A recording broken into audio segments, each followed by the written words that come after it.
87वां अध्याय वेद स्तुति। राजा परीक्षित ने पूछा, भगवान, ब्रह्म कार्य और कारण से सर्वथा परे हैं। सत्व, रज और तम ये तीनों गुण उसमें हैं ही नहीं। मन और वाणी से संकेत रूप में भी उसका निर्देश नहीं किया जा सकता। दूसरी ओर समस्त श्रुतियों का विषय गुण ही है। ऐसी स्थिति में श्रुतियां निर्गुण ब्रह्म का प्रतिपादन किस प्रकार करती हैं? क्योंकि निर्गुण वस्तु का स्वरूप तो उनकी पहुंच के परे है। श्री सुखदेव जी कहते हैं, परीक्षित, भगवान ने जीवों के लिए बुद्धि, इंद्रिय, मन और प्राणों की सृष्टि की है। इनके द्वारा वे स्वेच्छा से अर्थ, काम, धर्म अथवा मोक्ष का अर्जन कर सकते हैं। ब्रह्म का प्रतिपादन करने वाली उपनिषद का यही स्वरूप है। इसे पूर्वजों के भी पूर्वज सनकादि ऋषियों ने आत्मनिश्चय के द्वारा धारण किया है। जो भी मनुष्य इसे श्रद्धा पूर्वक धारण करता है, वह बंधन के कारण समस्त उपाधियों, अनात्म भावों से मुक्त होकर अपने परम कल्याण स्वरूप परमात्मा को प्राप्त हो जाता है। इस विषय में मैं तुम्हें एक गाथा सुनाता हूं। उस गाथा के साथ स्वयं भगवान नारायण का संबंध है। वह गाथा देवर्षि नारद और ऋषि श्रेष्ठ नारायण का संवाद है। एक समय की बात है। भगवान के प्यारे भक्त देवर्षि नारद जी विभिन्न लोकों में विचरण करते हुए सनातन ऋषि भगवान नारायण का दर्शन करने के लिए बद्रिकाश्रम गए। भगवान नारायण मनुष्यों के अभ्युदय और परम निश्रेयस के लिए इस भारतवर्ष में कल्प के प्रारंभ से ही धर्म, ज्ञान और संयम के साथ महान तपस्या कर रहे हैं। परीक्षित, एक दिन वे कलाप ग्रामवासी सिद्ध ऋषियों के बीच में बैठे हुए थे। उस समय नारद जी ने उन्हें प्रणाम करके बड़ी नम्रता से यही प्रश्न पूछा जो तुम मुझसे पूछ रहे हो। भगवान नारायण ने ऋषियों की उस भरी सभा में नारद जी को उनके प्रश्न का उत्तर दिया और वह कथा सुनाई जो पूर्वकालीन जनलोक निवासियों में परस्पर वेदों के तात्पर्य और ब्रह्म के स्वरूप के संबंध में विचार करते समय कही गई थी। भगवान नारायण ने कहा, नारद जी, प्राचीन काल की बात है। एक बार जनलोक में वहां रहने वाले ब्रह्मा के मानस पुत्र नैष्ठिक ब्रह्मचारी सनक, सनंदन, सनातन आदि परम ऋषियों का ब्रह्म सत्र हुआ था। उस समय तुम मेरी श्वेत द्वीपाधिपति अनिरुद्ध मूर्ति का दर्शन करने के लिए श्वेत द्वीप चले गए थे। उस समय वहां उस ब्रह्म के संबंध में बड़ी ही सुंदर चर्चा हुई थी, जिसके विषय में श्रुतियां भी मौन धारण कर लेती हैं। स्पष्ट वर्णन न करके तात्पर्य रूप से लक्षित कराती हुई उसी में सो जाती है। उस ब्रह्म सत्र में यही प्रश्न उपस्थित किया गया था जो तुम मुझसे पूछ रहे हो। सनक, सनंदन, सनातन, सनत कुमार ये चारों भाई शास्त्रीय ज्ञान, तपस्या और शील स्वभाव में समान हैं। उन लोगों की दृष्टि में शत्रु, मित्र और उदासीन एक से हैं। फिर भी उन्होंने अपने में से सनंदन को तो वक्ता बना लिया और शेष भाई सुनने के इच्छुक बनकर बैठ गए। सनंदन जी ने कहा, जिस प्रकार प्रातः काल होने पर सोते हुए सम्राट को जगाने के लिए अनुजीवी वंदीजन उसके पास आते हैं और सम्राट के पराक्रम तथा सुयश का गान करके उसे जगाते हैं, वैसे ही जब परमात्मा अपने बनाए हुए संपूर्ण जगत को अपने में लीन करके अपनी शक्तियों के सहित सोए रहते हैं, तब प्रलय के अंत में श्रुतियां उनका प्रतिपादन करने वाले वचनों से उन्हें इस प्रकार जगाती हैं। श्रुतियां कहती हैं, अजित, आप ही सर्वश्रेष्ठ हैं। आप पर कोई विजय नहीं प्राप्त कर सकता। आपकी जय हो, जय हो। प्रभु, आप स्वभाव से ही समस्त ऐश्वर्यों से पूर्ण हैं। इसलिए चराचर प्राणियों को फंसाने वाली माया का नाश कर दीजिए। प्रभु, इस गुणमयी माया ने दोष के लिए जीवों के आनंद आदिमय सहज स्वरूप का आच्छादन करके उन्हें बंधन में डालने के लिए ही सत्वादि गुणों को ग्रहण किया है। जगत में जितनी भी साधना, ज्ञान, क्रिया आदि शक्तियां हैं, उन सबको जगाने वाले आप ही हैं। इसलिए आपके मिटाए बिना यह माया मिट नहीं सकती। यद्यपि हम आपका स्वरूपतः वर्णन करने में असमर्थ हैं, परंतु जब कभी आप माया के द्वारा जगत की सृष्टि करके सगुण हो जाते हैं या उसको निषेध करके स्वरूप स्थिति की लीला करते हैं अथवा अपना सच्चिदानंद स्वरूप श्री विग्रह प्रकट करके क्रीड़ा करते हैं, तभी हम यतिकिंचित आपका वर्णन करने में समर्थ होती हैं। इसमें संदेह नहीं कि हमारे द्वारा इंद्र, वरुण आदि देवताओं का भी वर्णन किया जाता है, परंतु हमारे सारे मंत्र अथवा सभी मंत्र दृष्टा ऋषि प्रतीत होने वाले इस संपूर्ण जगत को ब्रह्म स्वरूप ही अनुभव करते हैं, क्योंकि जिस समय यह सारा जगत नहीं रहता उस समय भी आप बच रहते हैं। जैसे घट, शराब आदि सभी विकार मिट्टी से ही उत्पन्न और उसी में लीन होते हैं, उसी प्रकार संपूर्ण जगत की उत्पत्ति और प्रलय आप में ही होती है। तब क्या आप पृथ्वी के समान विकारी हैं? नहीं नहीं, आप तो एक रस निर्विकार हैं। इसी से तो यह जगत आप में उत्पन्न नहीं प्रतीत है।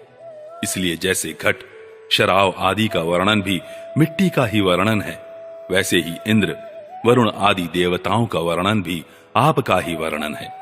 यही कारण है कि विचारशील ऋषि मन से जो कुछ सोचा जाता है और वाणी से जो कुछ कहा जाता है उसे आप में ही स्थित आपका ही स्वरूप देखते हैं। मनुष्य अपना पैर चाहे कहीं भी रखे, ईंट, पत्थर या काट पर, होगा वह पृथ्वी पर ही, क्योंकि वे सब पृथ्वी स्वरूप ही हैं। इसलिए हम चाहे जिस नाम या जिस रूप का वर्णन करें, वह आपका ही नाम, आपका ही रूप है। भगवान, लोग सत्व, रज, तम इन तीन गुणों की माया से बने हुए अच्छे बुरे भावों या अच्छी बुरी क्रियाओं में उलझ जाया करते हैं, परंतु आप तो उस माया नटी के स्वामी, उसको नचाने वाले हैं। इसीलिए विचारशील पुरुष आपकी लीला कथा के अमृत सागर में गोते लगाते रहते हैं और इस प्रकार अपने सारे पाप ताप को धो बहा देते हैं। क्यों ना हो, आपकी लीला कथा सभी जीवों के मायामल को नष्ट करने वाली जो है। पुरुषोत्तम, जिन महापुरुषों ने आत्मज्ञान के द्वारा अंतःकरण के राग, द्वेष आदि और शरीर के कालकृत जरा मरण आदि दोष मिटा दिए हैं और निरंतर आपके उस स्वरूप की अनुभूति में मग्न रहते हैं जो अखंड आनंद स्वरूप है, उन्होंने अपने पाप तापों को सदा के लिए शांत भस्म कर दिया है। इसके विषय में तो कहना ही क्या है। भगवान, प्राणधारियों के जीवन की सफलता इसी में है कि वे आपका भजन सेवन करें, आपकी आज्ञा का पालन करें। यदि वे ऐसा नहीं करते तो उनका जीवन व्यर्थ है और उनके शरीर में श्वास का चलना ठीक वैसे ही है जैसा लुहार की धौंकनी में हवा का आना जाना। महत्त्व, अहंकार आदि ने आपके अनुग्रह से आपके उनमें प्रवेश करने पर ही उस ब्रह्मांड की सृष्टि की है। अन्नमय, प्राणमय, मनोमय, विज्ञानमय और आनंदमय, इन पांचों कोशों से पुरुष रूप से रहने वाले उनमें मैं की स्फूर्ति करने वाले भी आप ही हैं। आपके ही अस्तित्व से उन कोशों के अस्तित्व का अनुभव होता है और उनके न रहने पर भी अंतिम अवधि रूप से आप विराजमान रहते हैं। इस प्रकार सब में अन्वित और सबकी अवधि होने पर भी आप असंग ही हैं, क्योंकि वास्तव में जो कुछ वृत्तियों के द्वारा अस्ति अथवा नास्ति के रूप में अनुभव होता है, उन समस्त कार्य कारणों से आप परे हैं। नेति नेति के द्वारा इन सब का निषेध हो जाने पर भी आप ही शेष रहते हैं, क्योंकि आप उस निषेध के भी साक्षी हैं और वास्तव में आप ही एकमात्र सत्य हैं। ऋषियों ने आपकी प्राप्ति के लिए अनेकों मार्ग माने हैं। उनमें जो स्थूल दृष्टि वाले हैं वे मणिपूरक चक्र में अग्नि रूप से आपकी उपासना करते हैं। अरुण वंश के ऋषि समस्त नाड़ियों के निकलने के स्थान हृदय में आपके परम सूक्ष्म स्वरूप दहर ब्रह्म की उपासना करते हैं। प्रभु, हृदय से ही आपको प्राप्त करने का श्रेष्ठ मार्ग सुषुम्ना नाड़ी ब्रह्मरंध्र तक गई हुई है। जो पुरुष उस ज्योतिर्मय मार्ग को प्राप्त कर लेता है, उससे ऊपर की ओर बढ़ता है, वह फिर जन्म मृत्यु के चक्कर में नहीं पड़ता। भगवान, आपने ही देवता, मनुष्य और पशु पक्षी आदि योनियां बनाई हैं। सदा सर्वत्र सब रूपों में आप हैं ही, इसलिए कारण रूप से प्रवेश न करने पर भी आप ऐसे जान पड़ते हैं मानो उसमें प्रविष्ट हुए हों। साथ ही विभिन्न आकृतियों का अनुकरण करके कहीं उत्तम तो कहीं अधम रूप से प्रतीत होते हैं। जैसे आग छोटी बड़ी लकड़ियों और कर्मों के अनुसार प्रचुर अथवा अल्प परिमाण में या उत्तम अधम रूप में प्रतीत होती है। इसलिए संत पुरुष लौकिक पारलौकिक कर्मों की दुकानदारी से, उनके फलों से विरक्त हो जाते हैं और अपनी निर्मल बुद्धि से सत्य असत्य, आत्मा अनात्मा को पहचान कर जगत के झूठे रूपों में नहीं फंसते। आपके सर्वत्र एक रस संभाव से स्थित सत्य स्वरूप का साक्षात्कार करते हैं। प्रभु, जीव जिन शरीरों में रहता है वे उसके कर्म के द्वारा निर्मित होते हैं और वास्तव में उन शरीरों के कार्य कारण रूप आवरणों से वह रहित है, क्योंकि वस्तुतः उन आवरणों की सत्ता ही नहीं है। तत्वज्ञानी पुरुष ऐसा कहते हैं कि समस्त शक्तियों को धारण करने वाले आपका ही वह स्वरूप है। स्वरूप होने के कारण अंश न होने पर भी उसे अंश कहते हैं और निर्मित न होने पर भी निर्मित कहते हैं। इसी से बुद्धिमान पुरुष जीव के वास्तविक स्वरूप पर विचार करके परम विश्वास के साथ आपके चरण कमलों की उपासना करते हैं, क्योंकि आपके चरण ही समस्त वैदिक कर्मों के समर्पण स्थान और मोक्ष स्वरूप हैं। भगवान, परमात्म तत्व का ज्ञान प्राप्त करना अत्यंत कठिन है। उसी का ज्ञान कराने के लिए आप विविध प्रकार के अवतार ग्रहण करते हैं और उनके द्वारा ऐसी लीला करते हैं जो अमृत के महासागर से भी मधुर और मादक होती है। जो लोग उसका सेवन करते हैं उनकी सारी थकावट दूर हो जाती है, वे परमानंद में मग्न हो जाते हैं। कुछ प्रेमी भक्त तो ऐसे होते हैं जो आपकी लीला कथाओं को छोड़कर मोक्ष की भी अभिलाषा नहीं करते। स्वर्ग आदि की तो बात ही क्या है। वे आपके चरण कमलों के प्रेमी परमहंसों के सत्संग में जहां आपकी कथा होती है इतना सुख मानते हैं कि उसके लिए इस जीवन में प्राप्त अपनी घर गृहस्थी का भी परित्याग कर देते हैं। प्रभु, यह शरीर आपकी सेवा का साधन होकर जब आपके पथ का अनुरागी हो जाता है, तब आत्मा हितैषी, सुहृद और प्रिय व्यक्ति के समान आचरण करता है। आप जीव के सच्चे हितैषी, प्रियतम और आत्मा ही हैं और सदा सर्वदा जीव को अपनाने के लिए तैयार भी रहते हैं। इतनी सुगमता होने पर तथा अनुकूल मानव शरीर को पाकर भी लोग सख्य भाव आदि के द्वारा आपकी उपासना नहीं करते, आप में नहीं रमते, बल्कि इस विनाशी और असत शरीर तथा उसके संबंधियों में ही रम जाते हैं। उन्हीं की उपासना करने लगते हैं और इस प्रकार अपने आत्मा का हनन करते हैं, उसे अधोगति में पहुंचाते हैं। भला यह कितने कष्ट की बात है। इसका फल यह होता है कि उनकी सारी वृत्तियां, सारी वासनाएं शरीर में ही लग जाती हैं और फिर उनके अनुसार उनको पशु पक्षी आदि के जाने कितने बुरे बुरे शरीर ग्रहण करने पड़ते हैं और इस प्रकार अत्यंत भयावह जन्म मृत्यु रूप संसार में भटकना पड़ता है। प्रभु, बड़े बड़े विचारशील योगी यति अपने प्राण, मन और इंद्रियों को वश में करके दृढ़ योगाभ्यास के द्वारा हृदय में आपकी उपासना करते हैं, परंतु आश्चर्य की बात तो यह है कि उन्हें जिस पद की प्राप्ति होती है उसी की प्राप्ति उन शत्रुओं को भी हो जाती है जो आपसे वैर भाव रखते हैं, क्योंकि स्मरण तो वे भी करते ही हैं।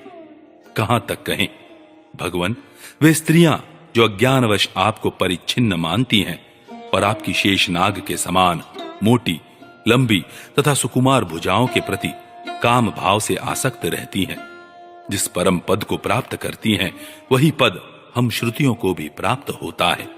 यद्यपि हम आपको सदा सर्वदा एक रस अनुभव करती हैं और आपके चरणारविंद का मकरंद रस पान करती रहती हैं।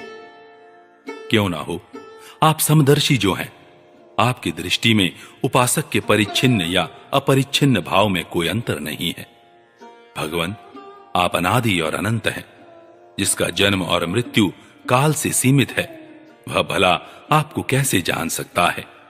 स्वयं ब्रह्मा जी, निवृत्ति परायण सनकादि तथा प्रवृत्ति परायण मरीचि आदि भी बहुत पीछे आपसे ही उत्पन्न हुए हैं।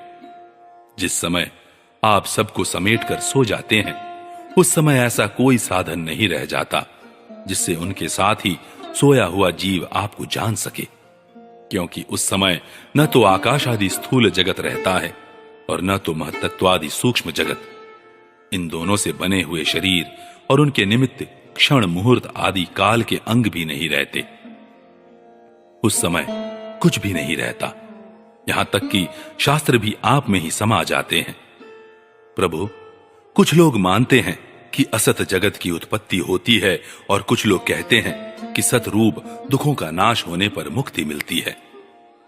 दूसरे लोग आत्मा को अनेक मानते हैं, तो कई लोग कर्म के द्वारा प्राप्त होने वाले लोक और परलोक रूप व्यवहार को सत्य मानते हैं।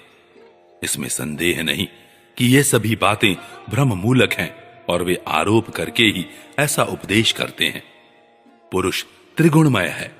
इस प्रकार का भेदभाव केवल अज्ञान से ही होता है और आप अज्ञान से सर्वथा परे हैं। इसलिए ज्ञान स्वरूप आप में किसी प्रकार का भेदभाव नहीं है। यह त्रिगुणात्मक जगत मन की कल्पना मात्र है। केवल यही नहीं, परमात्मा और जगत से पृथक प्रतीत होने वाला पुरुष भी कल्पना मात्र ही है। इस प्रकार वास्तव में असत होने पर भी अपने सत्य अधिष्ठान आपकी सत्ता के कारण यह सत्य सा प्रतीत हो रहा है। इसलिए भोक्ता, भोग्य और दोनों के संबंध को सिद्ध करने वाली इंद्रियां आदि जितना भी जगत है, सबको आत्मज्ञानी पुरुष आत्म रूप से सत्य ही मानते हैं। सोने से बने हुए कड़े, कुंडल आदि स्वर्ण रूप ही तो हैं। इसलिए उनको इस रूप में जानने वाला पुरुष उन्हें छोड़ता नहीं। वह समझता है कि यह भी सोना है। इसी प्रकार यह जगत आत्मा में ही कल्पित, आत्मा से ही व्याप्त है। इसलिए आत्मज्ञानी पुरुष इसे आत्मरूप ही मानते हैं।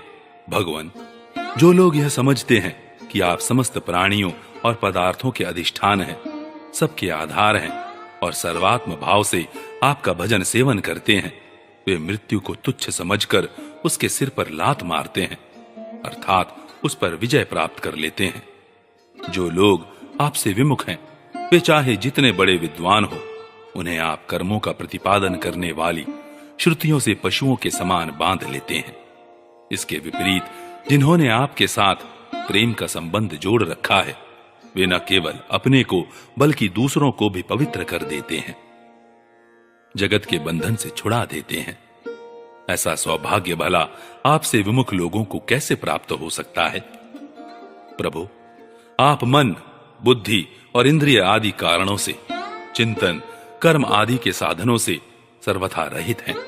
फिर भी आप समस्त अंतःकरण और बाह्य करणों की शक्तियों से सदा सर्वदा संपन्न हैं।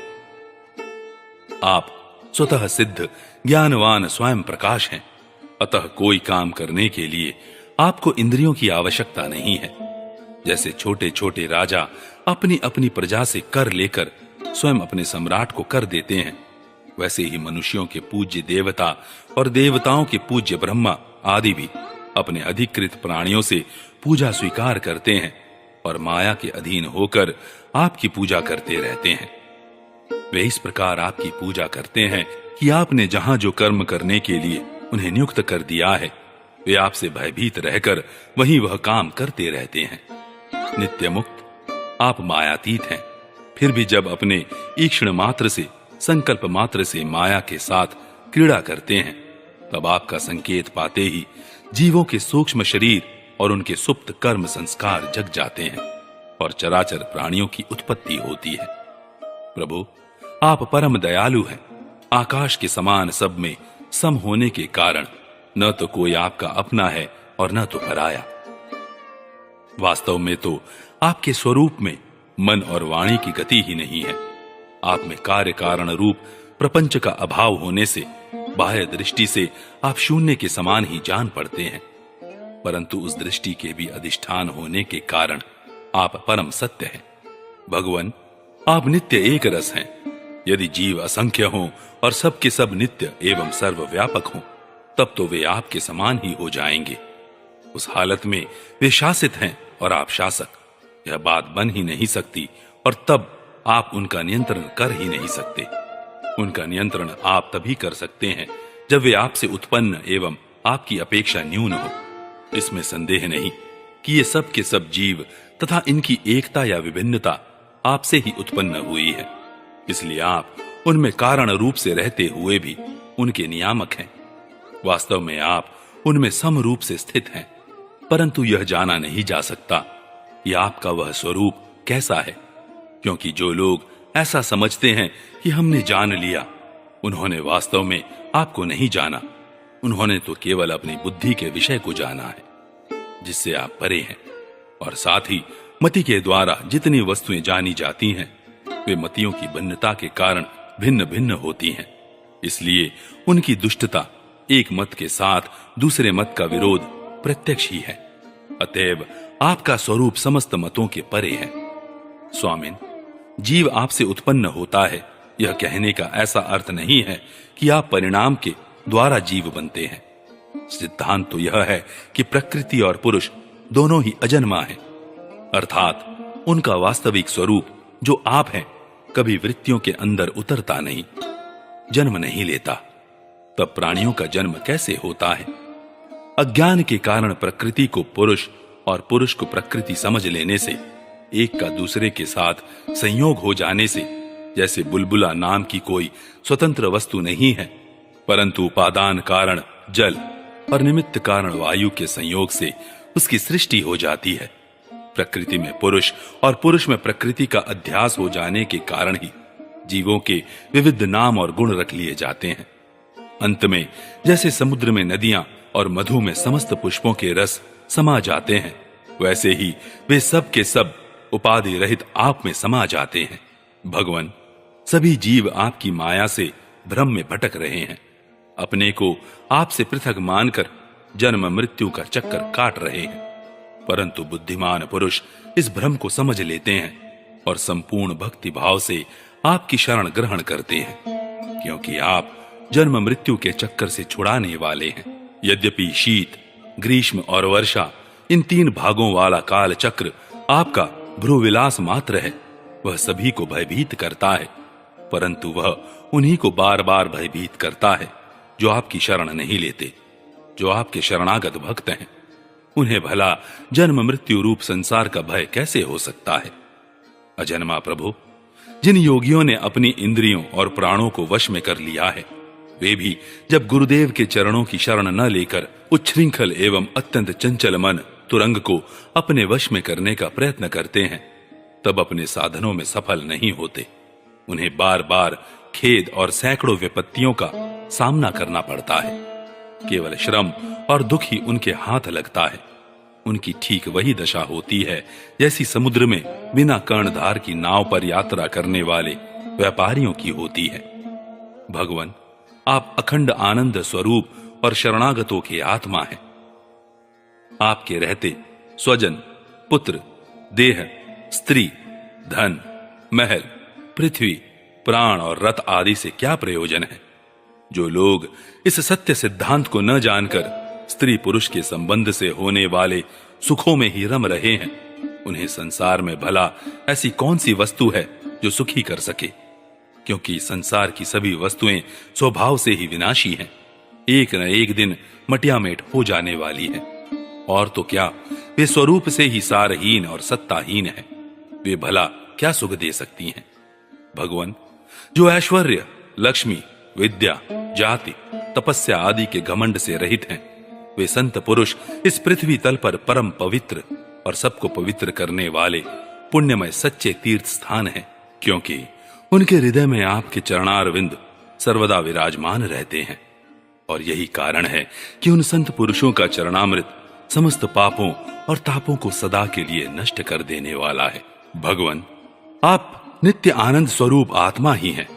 जो एक बार भी आपको अपना मन समर्पित कर देते हैं, आप में मन लगा देते हैं, वे उन देह गेहों में कभी नहीं फंसते जो जीव के विवेक, वैराग्य, धैर्य, क्षमा और शांति आदि गुणों का नाश करने वाले हैं। वे तो बस आप में ही रम जाते हैं। भगवान, जैसे मिट्टी से बना हुआ घड़ा मिट्टी रूप ही होता है, वैसे ही सत से बना हुआ जगत भी सत ही है। यह बात युक्ति संगत नहीं है, क्योंकि कारण और कार्य का निर्देश ही उनके भेद का द्योतक है। यदि केवल भेद का निषेध करने के लिए ही ऐसा कहा जा रहा हो, तो पिता और पुत्र में, दंड और घटनाश में कार्य कारण भाव होने पर भी वे एक दूसरे से भिन्न है। इस प्रकार कार्य कारण की एकता सर्वत्र एक सी नहीं देखी जाती। यदि कारण शब्द से निमित्त कारण न लेकर केवल उपादान कारण लिया जाए, जैसे कुंडल का सोना, तो भी कहीं कहीं कार्य की असत्यता प्रमाणित होती है, जैसे रस्सी में सांप।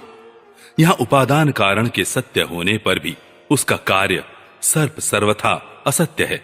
यदि यह कहा जाए कि प्रतीत होने वाले सर्प का उपादान कारण केवल रस्सी नहीं है, उसके साथ अविद्या का भ्रम का मेल भी है, तो यह समझना चाहिए कि अविद्या और सत वस्तु के संयोग से ही जगत की उत्पत्ति हुई है। इसलिए जैसे रस्सी में प्रतीत होने वाला सर्प मिथ्या है, वैसे ही सत वस्तु में अविद्या के संयोग से प्रतीत होने वाला नाम रूपात्मक जगत भी मिथ्या है। यदि केवल व्यवहार की सिद्धि के लिए ही जगत की सत्ता अभीष्ट हो तो उसमें कोई आपत्ति नहीं, क्योंकि वह पारमार्थिक सत्य न होकर केवल व्यवहारिक सत्य है।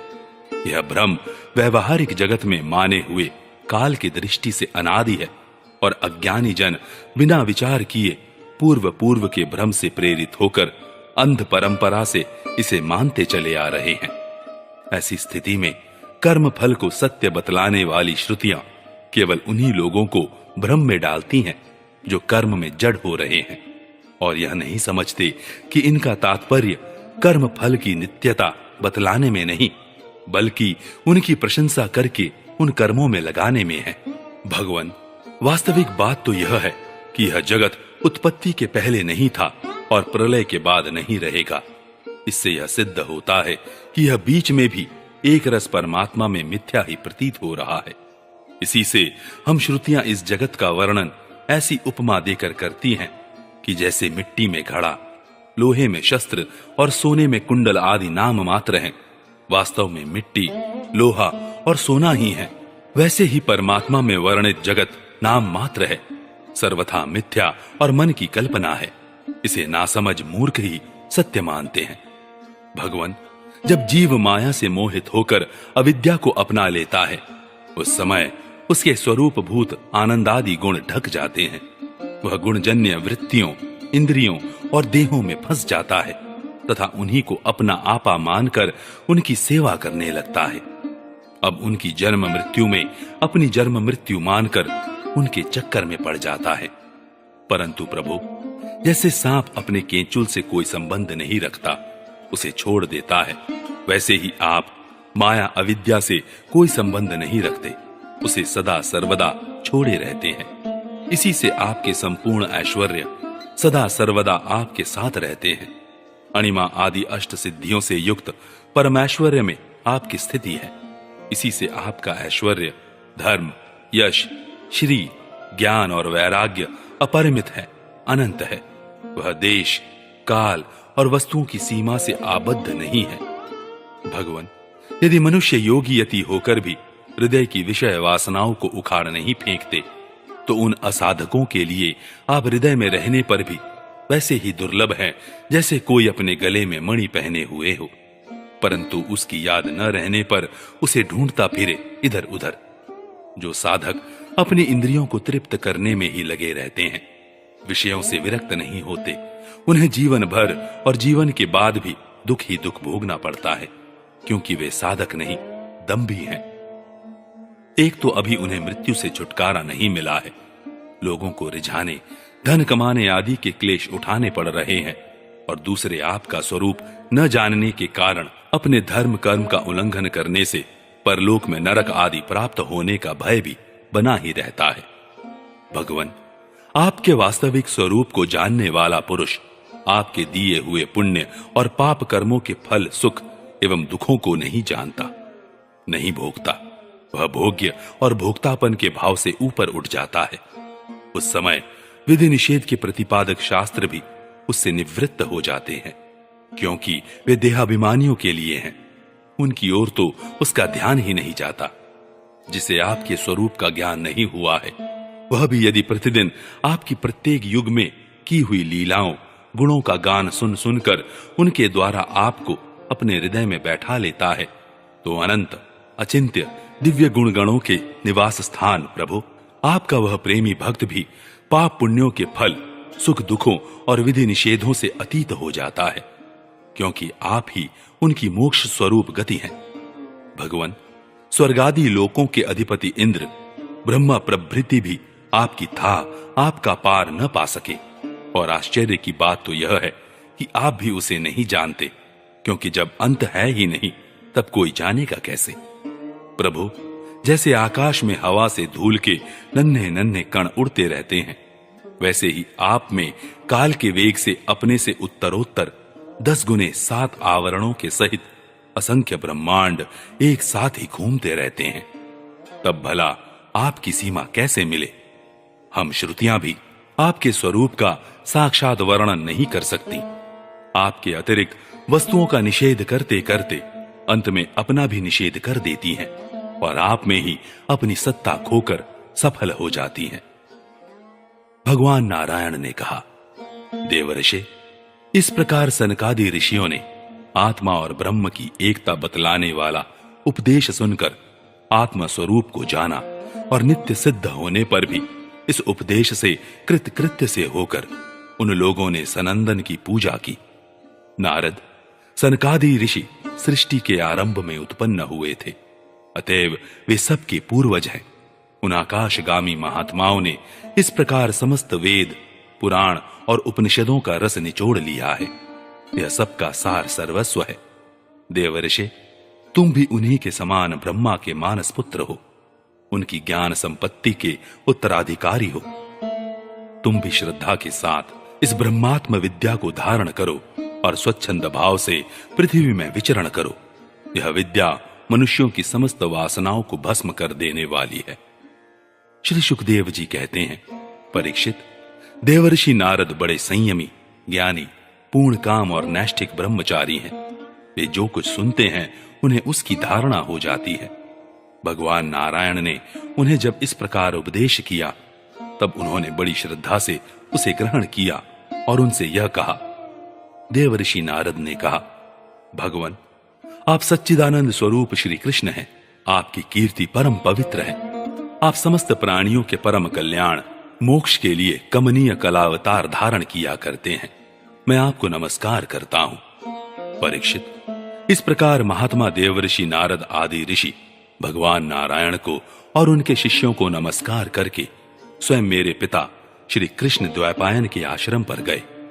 भगवान वेद व्यास ने उनका यथोचित सत्कार किया। वे आसन स्वीकार करके बैठ गए। इसके बाद देवर्षि नारद ने जो कुछ भगवान नारायण के मुंह से सुना था वह सब कुछ मेरे पिताजी को सुना दिया। राजन, इस प्रकार मैंने तुम्हें बतलाया कि मन वाणी से अगोचर और समस्त प्राकृत गुणों से रहित पर ब्रह्म परमात्मा का वर्णन श्रुतियां किस प्रकार करती हैं और उसमें मन का कैसे प्रवेश होता है। यही तो तुम्हारा प्रश्न था। परीक्षित, भगवान ही इस विश्व का संकल्प करते हैं तथा उसके आदि, मध्य और अंत में स्थित रहते हैं। वे प्रकृति और जीव दोनों के स्वामी हैं। उन्होंने ही इसकी सृष्टि करके जीव के साथ इसमें प्रवेश किया है और शरीरों का निर्माण करके वे ही उनका नियंत्रण करते हैं। जैसे गाढ़ निद्रा सुषुप्ति में मग्न पुरुष अपने शरीर का अनुसंधान छोड़ देता है, वैसे ही भगवान को पाकर यह जीव माया से मुक्त हो जाता है। भगवान ऐसे विशुद्ध केवल चिन्ह मात्र तत्व हैं कि उनमें जगत के कारण माया अथवा प्रकृति का रत्ती भर भी अस्तित्व नहीं है। वे ही वास्तव में अभय स्थान है। उनका चिंतन निरंतर करते रहना चाहिए।